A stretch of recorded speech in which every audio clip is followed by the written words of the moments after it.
So it would appear that movie critics hate this movie, while audiences seem to like this movie. I think what it comes down to is expectations. The first trailer I saw for this movie was Bruce Willis shooting the bad guys while Back in Black is playing in the background. I think while the critics see Bruce Willis shooting the bad guys while AC/DC is blaring in the trailer, they say, I refuse to like it. While audiences and myself see this trailer and we go, oh fuck yeah. And for me, that's kind of how this movie goes. It fits right into that fuck yeah category. The plot! In Chicago, Bruce Willis is a surgeon.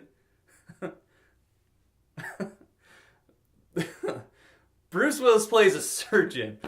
While he's at work, performing surgeries, his family suffers a tragedy. After this tragedy, cops investigate. He gets tired of the cops not coming up with anything. He decides to take matters into his own hands and become a vigilante. Yeah! Bruce Willis! Okay, so Bruce Willis isn't a good enough actor to actually make me believe he's a surgeon that's also sad from this tragedy. What Bruce Willis is good at is saying badass shit to bad guys before busting a cap. Once that started happening, I was very satisfied. Bruce Willis is good at being Bruce Willis. That is what I want. That is what I expect. And in this movie, that's what I got. Vincent D'Onofrio. Vince D plays Bruce Willis' brother. He's the voice of reason in this movie. He's aware of what's going on. He's just trying to keep his brother in check while also keep him out of trouble. He made this a better movie by being in it. Dean Norris.